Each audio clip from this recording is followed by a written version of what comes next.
So welcome to this video on differentiation, and what I'm going to be doing is going to show you an introduction about what differentiation is and show you the origins of differentiating by first principle. Now in this particular video, if you are familiar with differentiation because you've done it at GCSE or you've studied level 2 further maths, you may have come across this before. This may be taking several steps backwards, and you might be thinking to yourself, why do I even need to know this when I already know a shortcut to it? Now, without being a spoiler, there is a much easier way of doing this method. However, a common theme that seems to be popping up a lot more in exams now and in textbooks is students being asked to differentiate using this method. So although you may be sort of fixed into doing one set method, which is very quick and very easy, it is really important you understand why that works. And this is what this video will then show you, and that's what we call differentiating by first principles. It's kind of going back to why the methods of differentiating work. So in this video we're going to go through what is differentiation by first principle. Now before we get started, we kind of need to understand what it is we're actually looking for, what actually differentiation actually is and what it does for us. So the gradient of the curve at point A, which is marked with the blue point on the diagram, is the gradient of the tangent to the curve at point A. And as a tangent is a straight line, in order to calculate the gradient at A, we need 2 points to connect them together. So by differentiating, what we're doing is we're finding a way of finding the gradient of the tangent at any given point along that curve. So as it's mentioned there, that in order to work out the gradient we need 2 points.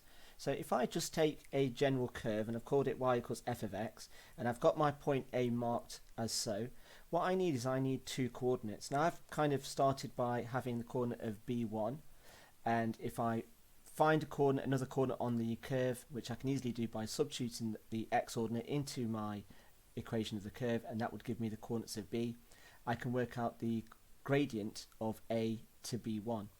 However, as you can see, that red line doesn't really represent the tangent of that curve, because as you can see, obviously it goes through, and it's nothing like the previous diagram that if I just scroll across up, you can see that the line that connects A to B1 doesn't really match the tangent of A on that particular diagram.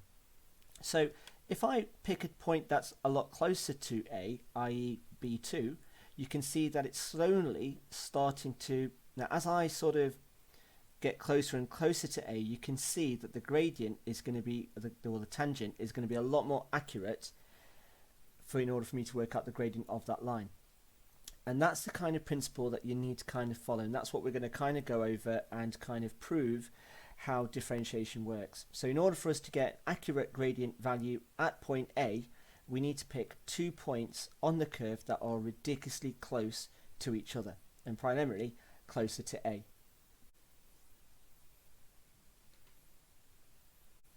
So to try and gauge some understanding and calculate how we work out the gradient of the tangent at a particular point, what we're going to do is have a look at the following diagram.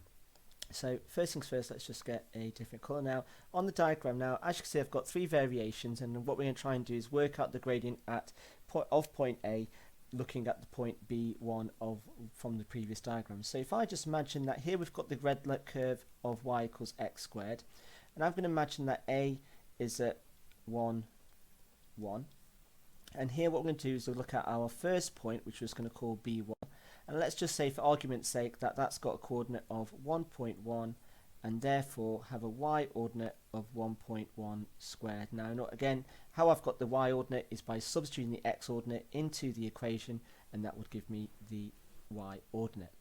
So in order for us to work out the gradient at these 2 particular points, so this point here is at 1, and this point here is at 1.1.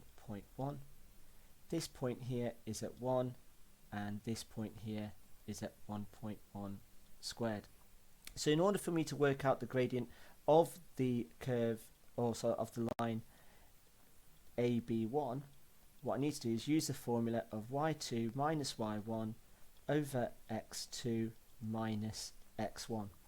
Now if I substitute those numbers all in, I get 0.21 over 0.1, because this here has got a distance of 0.1, this here has got a distance of 0.21, and just get rid of that.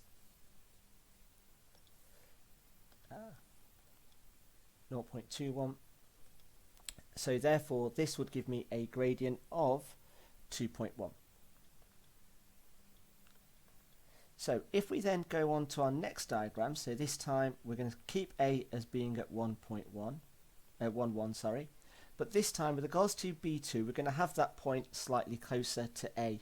So what we're going to say is that this is now going to have a coordinate of 1.01 and therefore giving us a y ordinate of 1.01 squared. So the distance between the x ordinates is now going to be 0.01 and the respective y distance is going to be 0.0201. So working out the gradient, let's just label this B2. So working out the gradient of AB2, again using the formula, so here I'm going to have the difference in y ordinates, which is going to be 1.01 squared minus 1 over 1.01 minus 1, which gives me a value of 0.0201 over 0.01, which then becomes 2.01.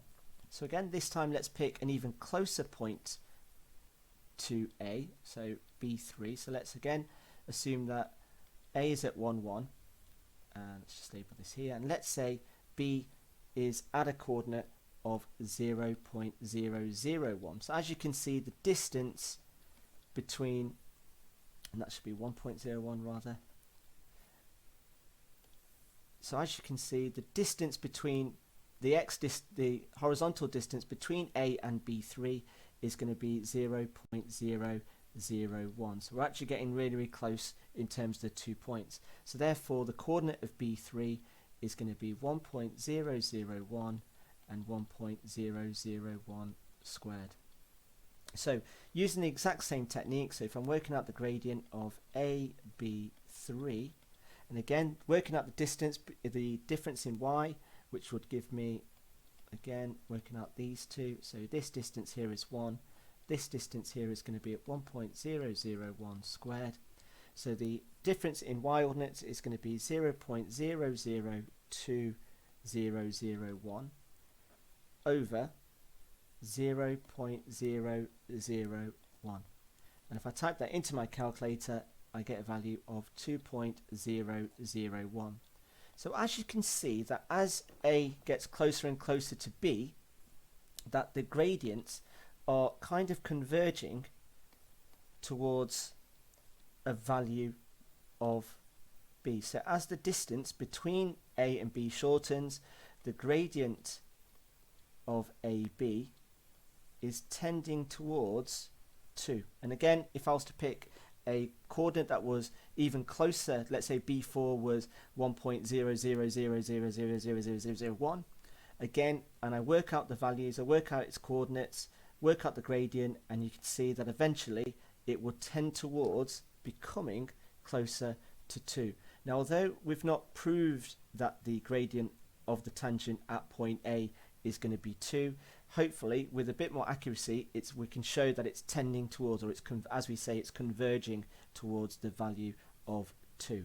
And this is kind of now what we're going to do now is represent this in algebra to show you how differentiation works, because one way is by showing it with numbers, another way of proving something is by doing it with algebra, which is what we're going to move on to now. So if we go about this and try and work with this algebraically, here again, if we start off with having the curve of y equals x squared, now don't worry too much about the axes, we're going to try and replace these coordinates with letters and what they resemble. So let's say we're going to go for our target of trying to find the gradient at point B. So let's just make a little note of that's what it is, what we're trying to find. So we're finding the gradient of the tangent at point A. Now, as we mentioned, that we obviously need 2 points for us to work this out, and I'm just going to extend this arrow a little bit longer. and just so it's more in line with B. And so what we need to try and do is make the coordinates between A and B as close as possible. So in the previous example, we went through different sort of decimal placing in terms of hundredths, thousandths, and make the distance between the two coordinates. So what we're going to do here is we're going to have our second coordinate so that the distance between x and our next coordinate, so if the distance between coordinate A and B is going to be D, then the x ordinate for B is going to be x plus D. And then to find the y ordinate at point A, so again what I do is I substitute x into our equation here. So when you substitute x into x squared, we're going to get x squared. And when I substitute x plus D into our function, I'm going to get a y ordinate of x plus D squared. So the coordinates for each of these, so A is going to have a coordinate of x squared, and B is going to have a coordinate of x plus D and x plus D squared. And again, just to reiterate, where the y ordinates come from is I substitute whatever if my x ordinate is, I substitute into the function here, which then gives me the y ordinate. So if x was 4, the y ordinate would be 4 squared, which would be 16, and that's where we go from there. But because we're replacing these numbers with their algebraic equivalents, that's where these things are coming up. So using these coordinates, now we want to try and make D as possible. So let's just make a little note of that. So for an accurate gradient,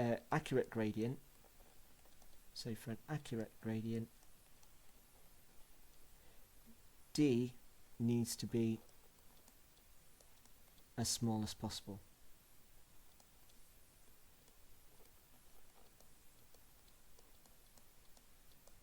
So in other words, in order for us to get a really accurate gradient between A and B, D needs to be as close as possible to 0, because you want the smallest possible. It's not equal to 0, but it needs to be as close as possible to 0. So something along the lines of like 10 to the power of minus 60 would be ridiculously small. So we're thinking of really small, but we could rather work with the numbers and work with ridiculously long digits. We're just going to abbreviate it with using algebra. So D needs to be as close as possible to 0, because we want the smallest distance between A and B.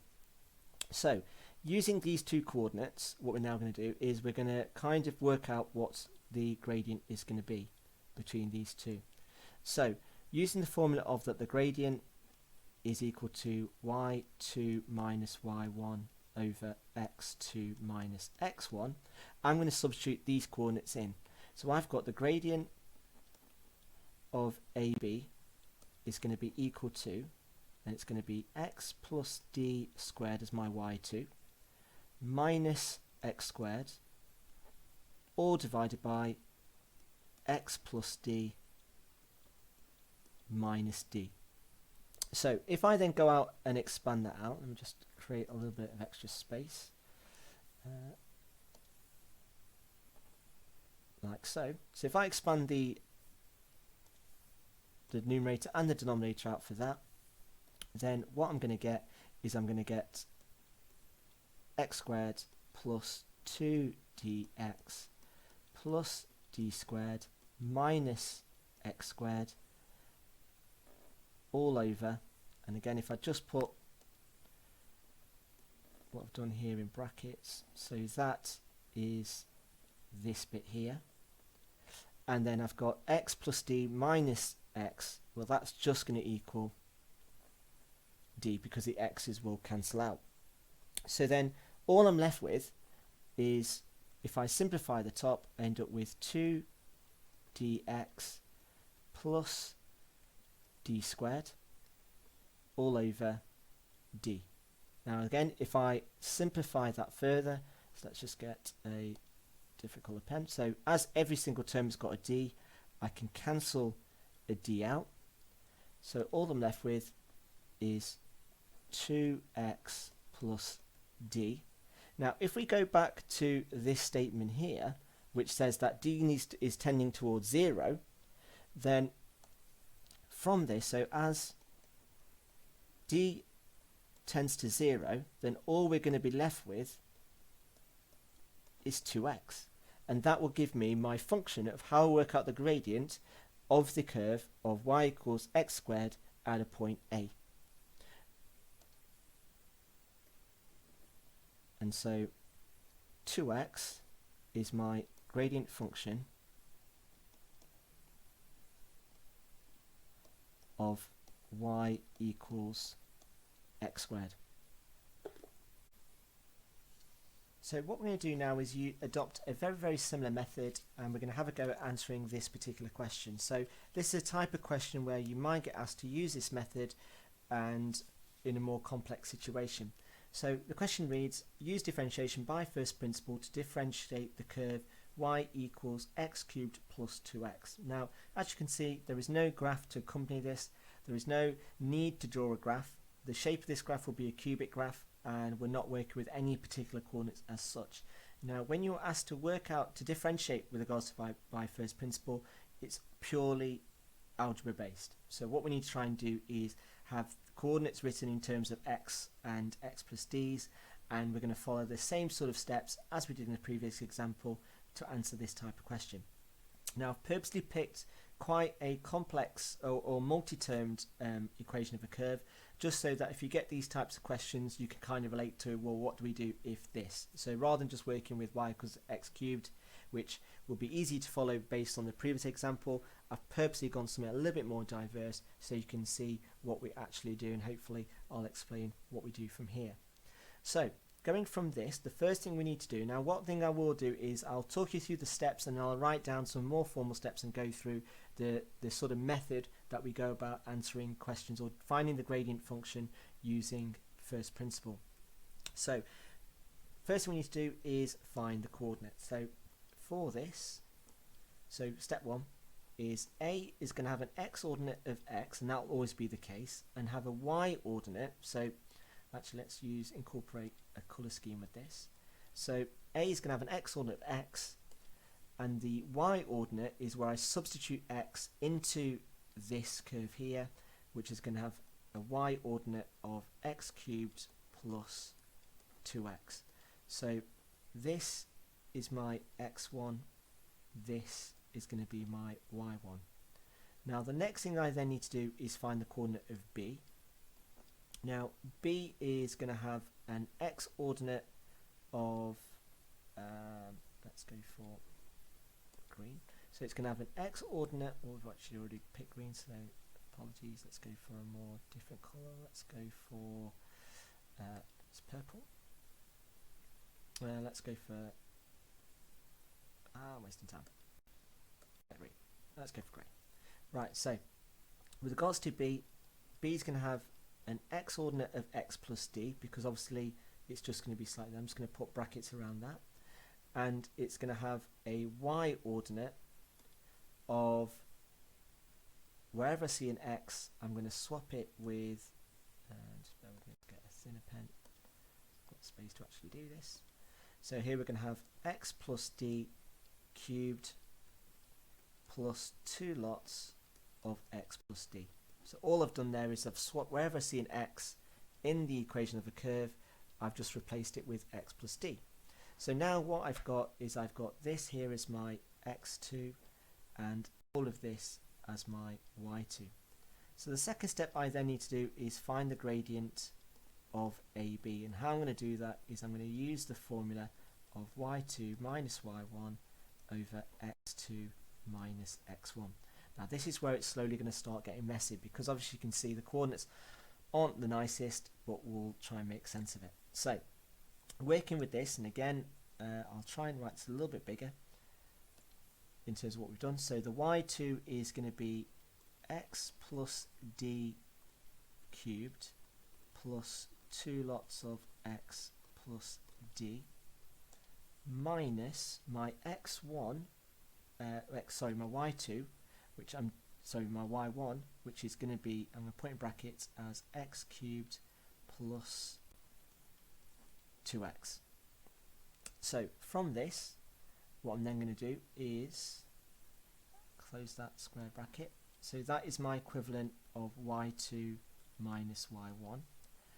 And underneath that, I'm just going to write down my x2, which is x plus d, and that's minus my original x ordinate, which is just x. Now from this, what I'm now going to do is expand and simplify the numerator and the denominator. So if I expand the numerator, now for this, for x plus d cubed, you might want to use binomial expansion. If you've not got a clue what I'm talking about, then feel free to watch that particular video. But with x plus d cubed, you need to remember that's x plus d, x plus d, x plus d. So try not to get into the common misconception of thinking it's just x cubed plus d cubed. That's not the case. Fortunately, it's a lot more messier. So working through this, we expand this out, we get x cubed plus 3x squared d plus 3x d squared plus d cubed plus 2x plus 2d minus, now again we need to be careful because we've got a minus outside this bracket, so it's going to be minus x cubed minus 2x, and then that is all going to be divided by, I should say over rather than divided by. I'm just going to put these square brackets so you can hear where they come from, and x plus d minus x is just going to leave me with d. So what I'm now going to do is I'm now going to cancel each of these terms, or things that do cancel. So again, if I just pick a different colour, let's go for yellow, and let's have a look at what cancels. Well, this x cubed is going to cancel with that x cubed. This 2x is going to cancel with that 2x, and that's pretty much it. Now I don't want to go too far too soon, so if I just write down what I've got left, so that's 3x squared d plus 3x d squared plus d cubed plus 2d, and that's all over d. So now what I can see is I've now got 5 terms, and each term has got a d in. So now what I can do is cancel a d from each term. So that loses that, that turns to a 2, that 2, that d cancels with that one, and so what I'm left with is I'm left with 3x squared plus 3xd plus d squared plus 2. Now from this, now as we established that the difference between the difference between the x ordinates in a and b needs to be as small as possible. So as d, which is the distance, is particularly getting close and close to 0, then anything with a d in will cease to exist, because I'm technically multiplying by 0. So what I'm going to end up with is anything that's got a d cancels out, so all I'm left with is 3x squared plus 2, because anything multiplying by 0 just becomes 0, so that disappears, so the only thing that's left is 3x squared plus 2, and that there is my differential, or the gradient function of the curve y equals x cubed plus 2x. And so by following those simple steps, we can then use differentiation by first principle to differentiate any expression of a curve. So just to finish up, what I'm going to do is I've just kind of noted all the steps that you need to follow to differentiate any particular function or a curve by using first principle. So the first step you need to do is find the 2 coordinates of that we are looking for. Now you can pick any particular letters. I've just gone for A and B simply because they're the first 2 letters of the alphabet. And so the x ordinate for A will always be x. So always x. And the y ordinate will always be the equation of the curve, because technically for the y ordinate for A, you just swap in x for x, and that will always be the equation of the curve. Now for the x ordinate of B, this is always going to be x plus d, so it's always x plus d. And what this basically means is you substitute x plus d as x into the equation of the curve. So wherever you see an x in the equation of a curve, all you need to do is swap it with x plus d instead, and then you'll end up with your y ordinate for b. The next thing we then need to do is to substitute those ordinates into y2 minus y1 over x2 minus x1, which is the gradient formula. And one little tip I would say here is to put the ordinates in separate brackets. Now the reason why you put it in separate brackets is because most often where students go wrong on this is they mess up on their signs. Things that should be pluses when there should be minuses, and vice versa. And they also, when they go on to the next step of expanding and simplify, they can sometimes miss terms out. So it's always worth putting it in separate brackets. So moving on to step 3 is then expand and simplify the numerator and denominator. As I've mentioned, just be careful with signs and take your time when it comes to expanding. Now the fourth step what you then need to do is cancel d's from each term. Now if you've done this correctly, as I should just quickly go back to step 3, so if correct, then the denominator should just have a d. The next step you then want to do is cancel the d's from each term, and in other words simplify it. And then for the next stage what we then need to do is quote, and it's important that you do quote this. Now in some textbooks, in some aspects, what they tend to do with this is they tend to have it as a limit where d tends to 0. Now if you see this written in any textbooks or any websites, that basically means the exact same thing. So it's just you declaring the fact that d is the distance between our two x ordinates, and to find the most accurate gradient between those 2 points that represent the grade of the tangent, d needs to be as small as possible. And then as d tends to 0, we could then cancel all terms with d, because technically what you are doing is you're multiplying by 0. So anything that's got a d will just cease to exist. You can just cancel them all out, because if mathematically, technically, you are multiplying by a number that's ridiculously close to 0, so will therefore converge to equal 0. And then the final step is that the gradient function or the differential, depending on what you've been asked to do, will be whatever is left. And like I said, now, so this isn't the most easiest way of differentiating, and you'll be very glad to know that you only need to use this method when you've been asked specifically to differentiate by first principle. I certainly would not be using this method just for fun when asked to just do the basic of differentiations. Now the next video I show you will be showing you a much quicker way of you getting straight to step 6 with very, very minimum fuss. However, with regards to current schemes, current syllabuses, it's really important that students are able to differentiate in this method. Now, although it takes you a long time to do, and it can be a lot of faff, the good thing is that there are a lot of marks on offer for you to be able to do this method. So if they don't want you to do this method, it could be worth, let's say, 2 marks. If they ask you to do this method, it could be potentially worth 6 or 7 depending on the equation. So if you have any questions at all, or would like any further more practice questions on this particular topic, feel free to drop me an email at 162maths@gmail.com.